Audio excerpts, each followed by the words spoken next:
Welcome to SR7 TV news. బులెటిన్ల ముందుగా headlines. రైతుల ఆదాయం పెంపే లక్ష్యం. పోస్ట్ బడ్జెట్ వెబినార్ లో ప్రధాని మోడీ.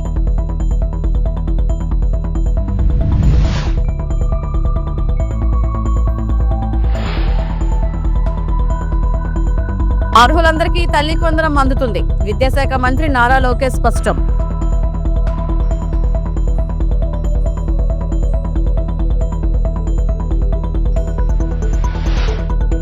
తిరుమలలో కవిత దర్శనం. 4 ఏళ్ల మనోవేదన తీరింది. త్వరలో కొత్త రాజకీయ పార్టీ.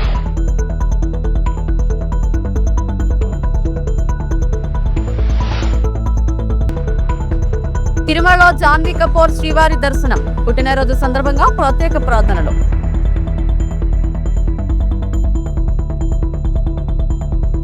ప్రధానమంత్రి నరేంద్ర మోడీ వ్యవసాయం మరియు గ్రామీణ రూపాంతరం అంశంపై నిర్వహించిన పోస్ట్ బడ్జెట్ వెబినార్ లో వర్చువల్ గా పాల్గొని ప్రసంగించారు. కేంద్ర బడ్జెట్ లో ప్రకటించిన వ్యవసాయ మరియు గ్రామీణ అభివృద్ధి కార్యక్రమాల అమలుపై చర్చించేందుకు ఈ వెబినార్ ను కేంద్ర ప్రభుత్వం నిర్వహించింది. ఈ సందర్భంగా ప్రధాని మోడీ మాట్లాడుతూ దేశంలో వ్యవసాయం మరియు గ్రామీణ అభివృద్ధి దేశ ఆర్థిక వ్యవస్థకు బలమైన ఆధారమని తెలిపారు. రైతుల ఆదాయాన్ని పెంచడం, ఆధునిక సాంకేతికతను వ్యవసాయ రంగంలోకి తీసుకురావడం, గ్రామీణ ప్రాంతాల్లో మౌలిక సదుపాయాలను మరింతగా అభివృద్ధి చేయడం కేంద్ర ప్రభుత్వ ప్రధాన లక్ష్యమని పేర్కొన్నారు. बजट वेबिनार सीरीज के तीसरे वेबिनार में मैं आप सभी का अभिनंदन करता हूं। इससे पहले टेक्नोलॉजी, रिफॉर्म्स और इकोनॉमिक ग्रोथ जैसे अहम विषयों पर 2 वेबिनार हो चुके हैं। आज रूरल इकोनॉमी और एग्रीकल्चर जैसे अहम सेक्टर पर चर्चा हो रही है। आप सभी ने बजट निर्माण में अपने मूल्यवान सुझावों से बहुत सहयोग दिया और आपने देखा होगा बजट में आप सबके सुझाव रिफ्लेक्ट हो रहे हैं, बहुत काम आए हैं। लेकिन अब बजट आ चुका है। अब बजट के बाद उसके फुल पोटेंशियल का लाभ देश को मिले, इस दिशा में भी आपका अनुभव, आपके सुझाव और सरल तरीके से बजट का सर्वाधिक लोगों को लाभ हो, बजट का पाई पाई पैसा जिस हेतु से दिया गया है उसको परिपूर्ण कैसे करें, जल्द से जल्द कैसे करें, आपके सुझाव ये वेबिनार के लिए बहुत अहम है। साथियों, आप सभी जानते हैं कृषि, एग्रीकल्चर, विश्वकर्मा, ये सब हमारी अर्थव्यवस्था का मुख्य आधार है। ఆంధ్రప్రదేశ్ అసెంబ్లీలో సీఎం చంద్రబాబు నాయుడు పలు అంశాలపై కీలకంగా ప్రసంగించారు. ఇందులో భాగంగా ఆయన మాట్లాడుతూ ఎన్నికల సమయంలో ఇచ్చిన హామీలను నిలబెట్టుకోవడంలో ప్రభుత్వం కట్టుబడి ఉందని ఆయన తెలిపారు. ఆ రోజు సూపర్ 6 పథకాలను అమలు చేస్తామని చెప్పారు. ఎన్నో ఆర్థిక ఇబ్బందులు ఉన్నప్పటికీ వాటిని విజయవంతంగా అమలు చేస్తున్నామని ఆయన అన్నారు. రాష్ట్రానికి విధ్వంసం నుంచి అభివృద్ధి దిశగా తీసుకెళ్లే ప్రయత్నం చేస్తున్నామని స్పష్టం చేశారు. ఇంకా సీఎం మాట్లాడుతూ రాష్ట్రం గతంలో తీవ్రమైన ఆర్థిక సంక్షోభాన్ని ఎదుర్కొందని, సుమారు 9.72 లక్షల కోట్లు అప్పు భారం కారణంగా ప్రభుత్వ వ్యవస్థలు తీవ్ర ఇబ్బందులు ఎదుర్కొన్నాయని చెప్పారు. కేంద్ర సహకారంతో ప్రస్తుతం పరిస్థితిని సరిదిద్దేందుకు ప్రభుత్వం చర్యలు చేపడుతుందని తెలిపారు. గతంలో నిలిచిపోయిన కేంద్ర పథకాలను తిరిగి ప్రారంభించి అభివృద్ధి పనులను వేగవంతం చేస్తున్నామని వెల్లడించారు.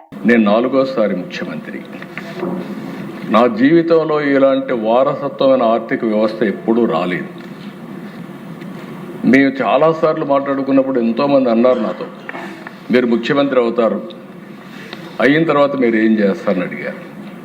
నేను ఒకే మాట చెప్పాను, నేను ముఖ్యమంత్రి కావడమే కాదు, మేము ముగ్గురం కలిసి ఒక బాధ్యత తీసుకుంటున్నాం.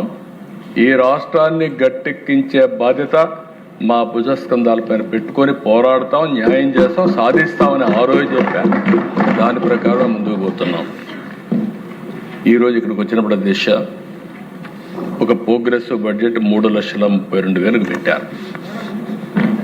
నాకు అనునిత్యం నాకు కానీ పవన్ కళ్యాణ్ గారు కానీ మీరు చూసినప్పుడు 20 నెలల అధ్యక్ష బీజేపీ నాయకులు అందరం 3 పార్టీలు ఎలాంటి విభేదాలు లేకుండా సమన్వయంగా సమైక్యంగా ముందుకు పోతున్నాం కాబట్టి ఈరోజు అనుకున్న ప్రగతిని సాధించగలిగాం.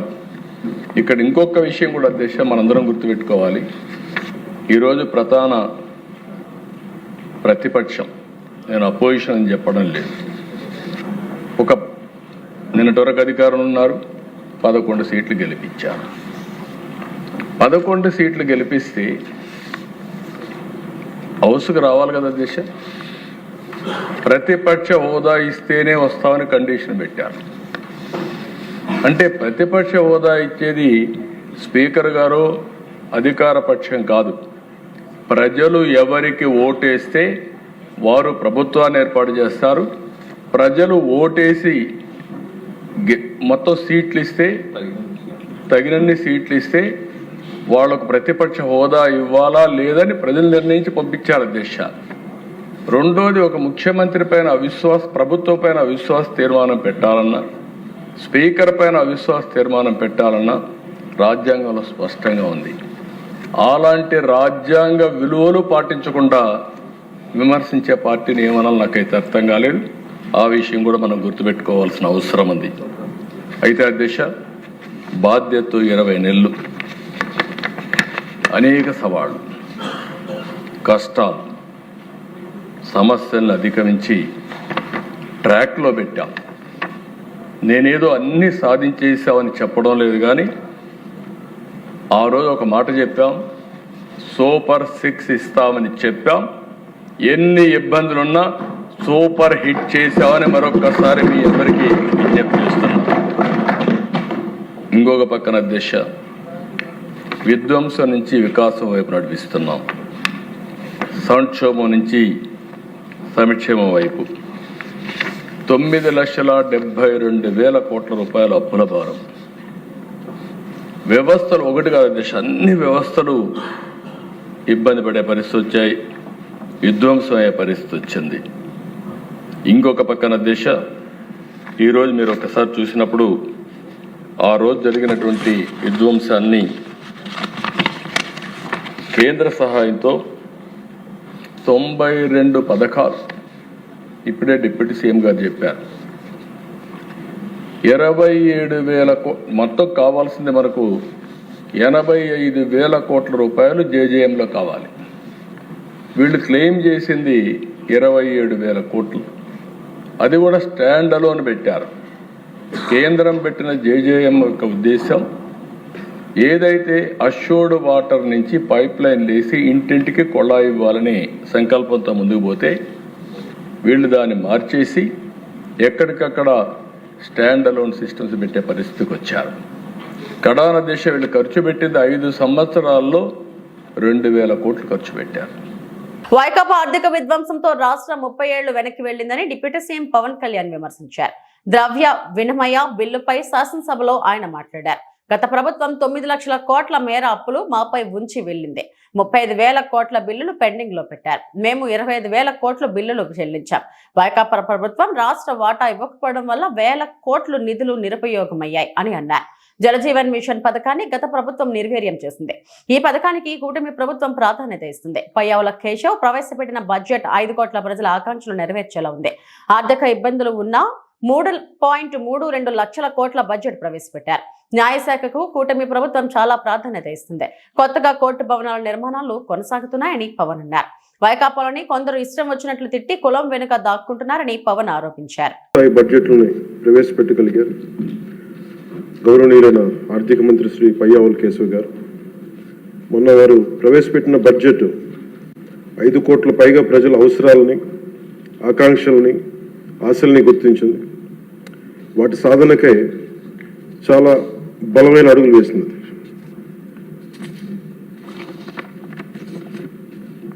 పర్టికులర్ ఇది మనకున్న ఆర్థిక పరిస్థితులు కానీ 2014 రాష్ట్ర విభజన జరిగినప్పటి నుంచి కానీ 2019 నుంచి 24 వరకు ఒక అరాచకమైన అనిశ్చితితో కూడిన ప్రభుత్వం కానీ ఈ కేయాటిక్ ఇలాంటి గందరగోళం మధ్యలో, ఇంత అవకతవకల మధ్యలో కూడా చాలా 3,32,205 కోట్లతో బడ్జెట్ చాలా చాలా ఉన్న పరిమితమైన వనరుల్ని,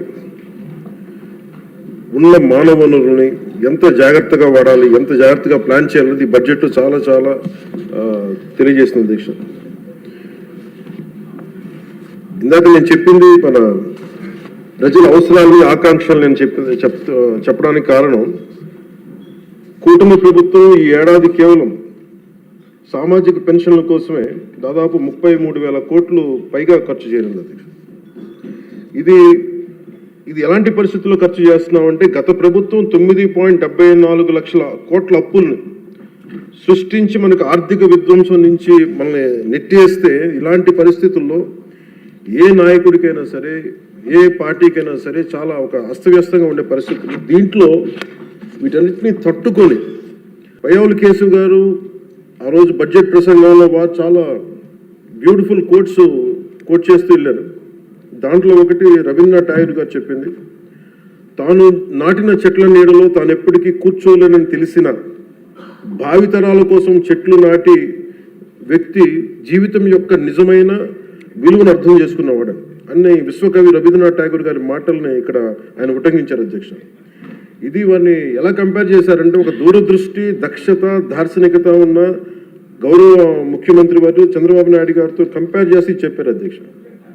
ఎందుకంటే మనకు ఉన్న పరిస్థితుల్లో ఉన్న పరిమితమైన వనరుల్ని, ఉన్న మానవ వనరుల్ని ఎంత సమర్థవంతంగా వాడుకోవాలి అని అనటానికి ఆయన దూరదృష్టి, ఆయన పరిపాలన దక్షత, అలాగే ఆయన దార్శనికత, ఈ రెండు ఈ బడ్జెట్లో చాలా స్పష్టంగా ఆయన గైడెన్స్ కానీ, వారి పయ్యావుల కేశవ్ గారితో కలిసి వారు దీన్ని తీసుకొచ్చిన విధానం కానీ మనస్ఫూర్తిగా గౌరవ ముఖ్యమంత్రి గారికి మనస్ఫూర్తిగా ఈ సభ తరపున వారికి అభినందనలు తెలియజేస్తాను. అర్హులందరికీ తల్లికి వందనం అందిస్తున్నామని విద్యాశాఖ మంత్రి నారా లోకేష్ చెప్పారు. ఏ ఒక్కరికి రాకపోయినా ఖచ్చితంగా ఇస్తామన్నారు. తల్లికి వందనం బడ్జెట్ కేటాయింపులు కొందరికి 7-8 వేలే ఇచ్చారన్న వైసీపీ ఎమ్మెల్సీ భరత్ ప్రశ్నకు లోకేష్ సమాధానం ఇచ్చారు. 2024-25 ప్రకారం 87.42 lakh పిల్లలు ఉన్నారని చెప్పినప్పటికీ 79 లక్షల మంది పిల్లలకు మాత్రమే వీళ్ళు ఇవ్వడం జరిగింది అధ్యక్ష. అలాగే లాస్ట్ బడ్జెట్ లో కూడా ఇదే రకంగా చేసి 6,377 కోట్లు మాత్రమే విడుదల చేయడం జరిగింది అధ్యక్ష. యాక్చువల్ రిక్వైర్డ్ 9,000 కోట్ల అధ్యక్ష. యూడిఐసి రికార్డ్స్ ప్రకారం 13,000 కోట్లు అవసరం ఉన్నప్పటికీ కూడా ఈ బడ్జెట్ లో కూడా కేవలం 9,407 కోట్లు మాత్రమే ప్రతిపాదనలు పెట్టారు అధ్యక్ష. ఇంతకుముందు ఎలక్షన్ కు ముందు ఎప్పుడు పోయినా కూడా నీకు 15,000 నీకు 15,000 నీకు 15,000 అని చెప్పినటువంటి వారు ప్రజలు అందరూ ఏది 15,000 అని అడుగుతున్నారు అధ్యక్ష. ఇంతకుముందు జే ట్యాక్స్, ఆ ట్యాక్స్, ఈ ట్యాక్స్ అని చెప్పి 2,000 కట్ అయింది అన్న వాళ్ళు మరి ఇప్పుడు ఏ ట్యాక్స్ ప్రకారం ఈ 2,000 కట్ చేస్తున్నారు అనేది కూడా మాకు అర్థం కావడం లేదు అధ్యక్ష. అలాగే 8,000, 9,000, 10,000 మాత్రమే పడ్డాయి, 15,000 కూడా పడలేదు అని చాలా చోట్ల కంప్లైంట్లు వస్తాయని దానికి మరి మంత్రి గారు ఏదో రకంగా దాన్ని కూడా క్లియర్ చేయాలని రిక్వెస్ట్ చేస్తాను. ఓకే మంత్రి గారు. మా రామానాయుడు గారు చెప్పారు, ఇచ్చాము. బొత్స గారు నమస్కారం అండి. బొత్స గారు ఎల్వైపి గారు ఒక్క నిమిషం. ఎల్వైపి గారు నారా లోకేష్ గారు మీతో బొత్స గారు చూస్తాం చాలా ఆనందంగా ఉంది అధ్యక్ష. ఎందుకంటే కొంచెం అనారోగ్యం వల్ల గురువుగారు ఇబ్బంది పడ్డారు. It's nice to see you sir. Welcome back to the house. నేను అనేది ఏంటంటే, ఇప్పుడు భరత్ గారు సత్యదూరం మాటలు మాట్లాడారు అధ్యక్ష. ఎందుకంటే 86 లక్షలు అన్నారు, అది ఎక్కడి నుంచి వచ్చిందో ఆయనకు తెలియదు అధ్యక్ష. సమాధానం నేను చెప్పాను అధ్యక్ష. 79,51,903 మంది విద్యార్థులు యూడైస్లో క్లాస్ 1 to క్లాస్ 12 ఎన్రోల్ అయ్యారు. వాళ్ళకి తల్లికి వందనం కింద 6,000 కోట్లు కాదండి, 8,454 కోట్ల రూపాయలు వాళ్ళ అకౌంట్లో డిస్పర్స్ చేస్తాం జరిగింది. దీంట్లో ప్రోగ్రామ్ కింద 67,01,653 మందికి తల్లికి వందనం వర్తించింది. మీరు ఇక్కడ చూస్తే అంటే యూడైస్లో ఎన్రోల్ అయిన వాళ్ళు అర్హులందరికీ ఇస్తాం జరిగింది 84.27%. ఇప్పుడు మీరు అడిగారు, మీరు అమ్మ ఒడి కింద ఎవరెవరికి ఇచ్చారు, ఎంతమందికి ఇచ్చారు కూడా వివరంగా నేను చెప్తాను. ఆనాడు యూడైస్లో 81,72,224 మంది ఉంటే మీరు కేవలం 42,33,098 మంది అంటే 52% మందికి మీరు ఇచ్చారు. మేము 85% మందికి ఇచ్చాం. అదేవిధంగా ఇంకొక సంవత్సరం 2021 తీసుకుంటే సుమారుగా 83 లక్షలు ఉంటే మీరు ఇచ్చింది కేవలం 44 లక్షల మందికే. 21-22లో 82 లక్షల మంది ఉంటే విద్యార్థులు మీరు ఇచ్చింది కేవలం 43 లక్షల మందికే. 2022లో 23లో 80 లక్షల మంది ఉంటే మీరు ఇచ్చింది కేవలం 42 లక్షల మంది అంటే 52% మందికి మీరు ఇష్టం జరిగింది, పిల్లలకి మీరు ఇష్టం జరిగింది. కానీ ప్రజాప్రభుత్వం ఇచ్చిన హామీ మేరకు 84.27% మేము అందజేస్తాం జరిగింది. First point. సెకండ్, మీరు కొంతమందికి పడలేదు అంటున్నారు. దయచేసి అక్కడ తల్లికి వందనం అని అడగండి, చెప్తారు. పడలేదంటే వివరాలు పంపించండి sir. We are willing to correct, no issue. అర్హులు ఎంతమంది ఉన్నా ఇవ్వాలనేది ప్రజాప్రభుత్వ నిర్ణయం. మీరు వివరాలు ఇవ్వండి సార్, తప్పనిసరిగా మేము టేకప్ చేస్తాం. ఇంకో ప్రశ్న మీరు అడిగారు, కొంతమందికి పార్షియల్గా పడిందని. అదేంటంటే ఎస్పెషలీ సోషల్ వెల్ఫేర్కి వచ్చేగల కేంద్ర ప్రభుత్వం నిధులు వేస్తుంది సార్. 4 ఏళ్లుగా తాను పడుతున్న మనోవేదన వెంకటేశ్వర స్వామి దయతో తీరిందని తెలంగాణ జాగృతి అధ్యక్షురాలు కవిత అన్నారు. తిరుమల శ్రీవారిని ఆమె దర్శించుకున్నారు. తన భర్తతో కలిసి శుక్రవారం వేకువజామున శ్రీవారి అభిషేక సేవలో పాల్గొన్నారు. దర్శనం అనంతరం రంగనాయకుల మండపంలో పండితులు వారికి ఆశీర్వచనం చేసి స్వామివారి తీర్థ ప్రసాదాలను అందజేశారు. ఈ సందర్భంగా కవిత మాట్లాడుతూ ఢిల్లీ మద్యం కేసులో కోర్టు క్లీన్ చిట్ ఇవ్వడంతో శ్రీవారికి మొక్కులు చెల్లించేందుకు కాలినడకన వచ్చారన్నారు. త్వరలో తెలంగాణలో రాజకీయ పార్టీ స్థాపించనున్నట్లు వెల్లడించారు. నేను గత 4 సంవత్సరాలుగా పడుతున్నటువంటి మనోవేదన ఆ స్వామివారి దయ వల్ల మరి కంప్లీట్ గా నేను ఏదైతే చెప్తూ వచ్చానో, సత్యం నా వైపు ఉంది, న్యాయం నా వైపు ఉంది, భగవంతుడు నా వైపు ఉన్నాడని చెప్తూ వచ్చాను.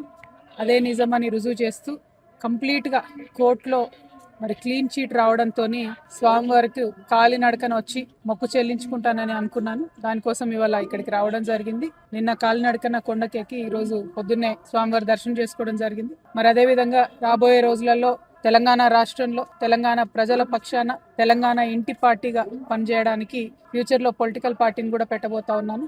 కాబట్టి దానికి కూడా ఖచ్చితంగా స్వామివారి ఆశీస్సులు ఉంటాయి, దయ ఉండాలని చెప్పి కోరుకొని మరి వాళ్ళు దర్శనం చేసుకోవడం జరిగింది. నేను ఎప్పుడు తిరుమలకు వచ్చినా ఒకటే కోరుకుంటాను, తెలంగాణ రాష్ట్రం బాగుండాలి, తెలంగాణ ప్రజలు బాగుండాలి, ఆంధ్ర రాష్ట్రం బాగుండాలి, ఆంధ్ర ప్రజలు బాగుండాలి. రాష్ట్రాలుగా మనం విడిపోయినా కూడా ప్రజలుగా కలిసి ఉండాలి, ప్రజలందరూ బాగుండాలని మనస్ఫూర్తిగా కోరుకుంటాను. అదే జరగాలని చెప్పి మళ్ళీ ఒకసారి ఆ భగవంతుని కోరుకుంటూ థ్యాంక్ యూ. జై తెలంగాణ, జై ఆంధ్ర. తిరుమల శ్రీవారిని సినీ నటి జాన్వీ కపూర్ దర్శించుకున్నారు. వీఐపీ ప్రారంభ విరామ దర్శన సమయంలో ఆమె స్వామివారి సేవలో పాల్గొన్నారు.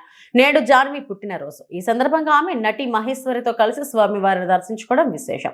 దర్శనం అనంతరం పండితులు వారికి ఆశీర్వచనం చేసి స్వామివారి తీర్థ ప్రసాదాలను అందజేశారు.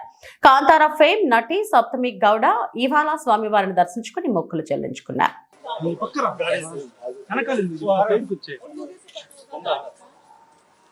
వెనకాల సైడ్కి రా,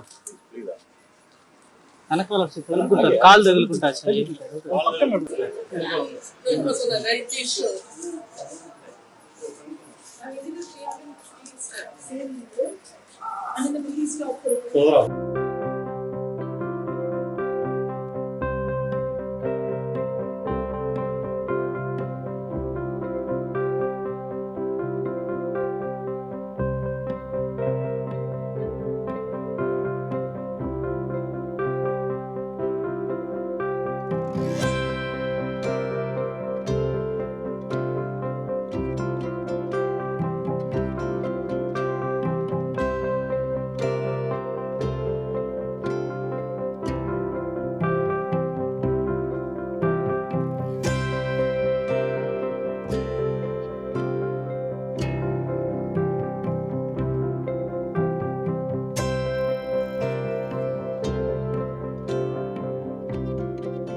కాకినాడ జిల్లాలోని సామర్లకోట టిట్కో కాలనీలో ఒక ఆశ్చర్యకర సంఘటన చోటు చేసుకుంది. ఖాళీగా ఉన్న ఇంటికి విద్యుత్ శాఖ భారీగా 1.99 కోట్ల కరెంటు బిల్లు జారీ చేయడంతో స్థానికులు షాక్ గురయ్యారు. సామర్లకోట టిట్కో కాలనీలో నివసించే దాసరి దుర్గా అనే మహిళకు ఈ భారీ బిల్లు వచ్చింది. అయితే ప్రస్తుతం ఆ టిట్కో ఫ్లాట్ లో ఎవరూ నివసించడం లేదని ఆమె తెలిపారు. ఇంట్లో ఎవరూ లేకపోయినా ఇంత భారీగా కరెంటు బిల్లు రావడం చూసి ఆమె తీవ్ర ఆందోళనకు గురయ్యారు. ఈ విషయంపై బాధితురాలు స్థానిక విద్యుత్ కార్యాలయంలో ఫిర్యాదు చేశారు. దీనిపై స్పందించిన విద్యుత్ శాఖ సిబ్బంది కొత్త మీటర్ మార్పు సమయంలో సాంకేతిక సమస్యల కారణంగా బిల్లు ఎక్కువగా చూపించిందని తెలిపారు. సమస్యను పరిశీలించి బిల్లు సరిచేస్తామని అధికారులు హామీ ఇచ్చారు. ఈ ఘటన స్థానికంగా చర్చనీయాంశంగా మారింది. ఖాళీగా ఉన్న ఇంటికి కోట్లలో కరెంటు బిల్లు రావడం ప్రజలను ఆశ్చర్యానికి గురిచేసింది. అధికారులు సమస్యను త్వరగా పరిష్కరించాలని బాధితురాలు కోరుతున్నారు.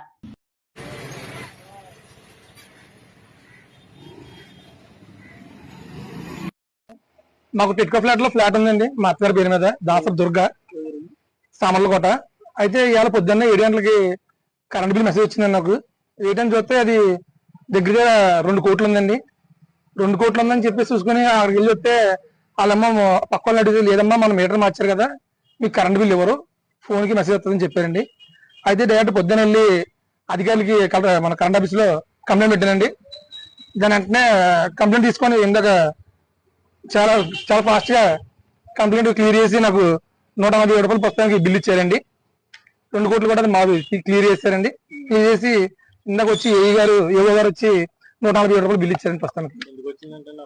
మేము అడిగాను ఎందుకు వచ్చిందని చెప్పేసి. అడిగితే ఆన్లైన్ ఏదో నెంబర్ తేడా కొట్టారంటండి, అందువల్ల అది బిల్ వచ్చిందంటండి. మేము అసలు ఎవరు ఉండలేదండి. ఉండిపోలేం ఇంచుమించు సంవత్సరం అయిపోయిందని ఖాళీ చేసి మేము అడిగి వెళ్ళమాట. మాకు కూడా పథకాలు పోద్దని భయం, పెన్షన్ పోద్దని, మా అత్తగారు పెన్షన్ వస్తుందండి, పెన్షన్ ఆడపోద్దని భయపడిపోయి పొద్దున్న వెళ్ళి అడిగామండి. అడిగితే వెంటనే అధికారులు కూడా చాలా బాగా రెస్పాన్స్ అయ్యారు. వచ్చారండి. ఆన్లైన్ తీసి సార్ ఇప్పుడు బిల్ ఇచ్చారండి. 147 రూపాయలు బిల్ ఇచ్చారు. గోవింద్ అన్న పేరు, దాసరి దొరికి మా అత్తగారి పేరు. మా ఫ్లాట్ కరెంట్ బిల్ కూడా మా అత్తగారి పేరు ఉంటాయండి. సంగారెడ్డి జిల్లాలో శ్రీ శ్రీ శ్రీ దత్తగిరి మహారాజ్ 47వ వార్షిక అమర తిథి సందర్భంగా భక్తి కార్యక్రమాలు ఘనంగా నిర్వహించారు. బెల్లాపూర్ ఆశ్రమం నుండి బర్దీపూర్ ఆశ్రమం వరకు పాదయాత్ర, రథయాత్ర, పల్లకి సేవలను భక్తులు వైభవంగా నిర్వహించారు. ఫిబ్రవరి 26 నుంచి మార్చి 5 వరకు జరిగిన ఈ 37వ పాదయాత్రను మాతృశ్రీ అనసూయ మాత మరియు శ్రీ శ్రీ శ్రీ 1008 వైరాగ్య శిఖామణి అవధూత గిరి మహారాజ్ ఆశీస్సులతో శ్రీ శ్రీ శ్రీ 1008 మహంత మహామండేశ్వర్ డాక్టర్ సిద్ధేశ్వరానంద గిరి మహారాజ్ ఆధ్వర్యంలో నిర్వహించారు. ఈ సందర్భంగా సనాతన ధర్మ పరిరక్షణ కోసం జగద్గురువు ఆది శంకరాచార్యులు 108 విగ్రహాలను స్థాపించాలనే సంకల్పంలో భాగంగా తొలి విగ్రహాన్ని బర్దీపూర్లోని శ్రీ దత్తగిరి మహారాజ్ ఆశ్రమంలో ప్రతిష్ఠించారు. కార్యక్రమంలో తడాల అప్ప రాజేశ్వర్ శివ స్వామి మహారాజ్, ఉజ్వల్ రెడ్డి, దత్తగిరి ఆశ్రమ చారిటబుల్ ట్రస్ట్ అధ్యక్షులు అల్లాడి వీరేశం తదితరులు పాల్గొన్నారు. ఓం శ్రీ దత్తగిరి నమః. ఈరోజు జగద్గురు శంకరాచార్య విగ్రహ ప్రతిష్టావిష్కరణ కార్యక్రమము. ఇది ఎటువంటిదంటే, మనం ధర్మాన్ని రక్షిస్తే మనకు ధర్మం రక్షిస్తుంది.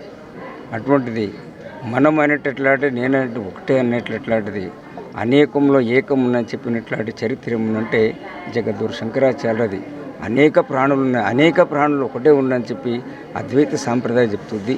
ఇది సనాతన ధర్మం చెప్తుంది కనుక ఆ ధర్మంలో మనమందరం నడవాలని చెప్పేసి ఉపదేశించినట్లాంటి జగద్గురు శంకరాచార్యులు వారికి ఏమన్నంటే వారి విగ్రహాలు ఒక 108 విగ్రహాలను ఒక సంవత్సరం లోపల కానీ పూర్తి చేయాలని చెప్పేసి అనుకుంటున్నాం. భక్తులు సహకరిస్తే 108 విగ్రహాలు ఎక్కడో రోడ్డు మీద కానీ చౌరస్థల మీద కానీ అట్లాంటి సత్పురుషుల విగ్రహాలు కాకుండా మనం ఎక్కడైతే దేవస్థానం ఉన్నదో అక్కడ గురుస్థానాన్ని ఏర్పాటు చేయాలి. ఎక్కడ దేవుడు ఉంటాడో అక్కడ గురువు ఉంటాడు, ఎక్కడ గురువు ఉంటాడో అక్కడ దేవుడు ఉంటాడు. అటువంటిది ఏమనంటే ఇప్పుడు పురాతన దేవాలయం ఎన్ని ఉన్నప్పటికైనా దేవాలయాలు గురుస్థానాలు లేవు. అందు గురించి అన్నట్ల ఈ గురుస్థానాన్ని అన్ని దేవస్థానాలు ఏర్పాటు చేయాలని చెప్పేసి తపన ఉన్నది. ఈ కార్యక్రమాన్ని మీరందరూ సహకరించి ఇది 108 విగ్రహాలను కొన్ని రోజులలో పూర్తి చేయాలని చెప్పేసి ప్రార్థన చేస్తున్నాం. దానికి మీ అందరు సహకారం కావాలని చెప్పేసి ఆ స్వామీజీ గారు ఆశీర్వాదం ఉండాలని చెప్పి ప్రార్థన చేస్తూ అవధూత చింతన శ్రీ.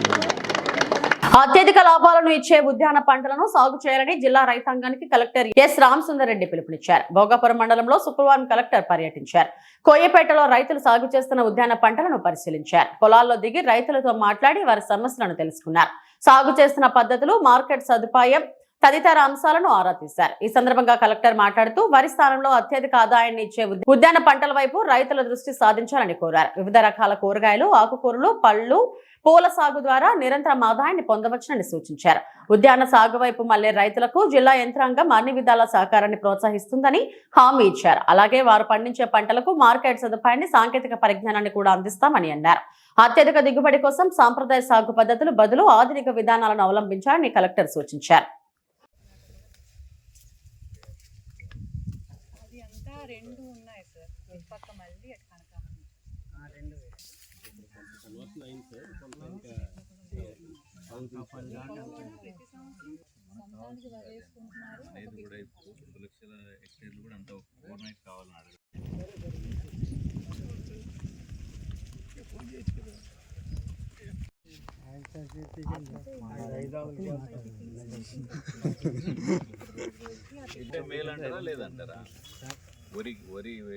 వరికంట మేలేనండి ఇవి మాకు ఇంకా ఎక్కువ కూరగాయలు వేస్తారండి. వేసవి కాపు మొలకల కాపు అది మంచిది కదండి. చాలా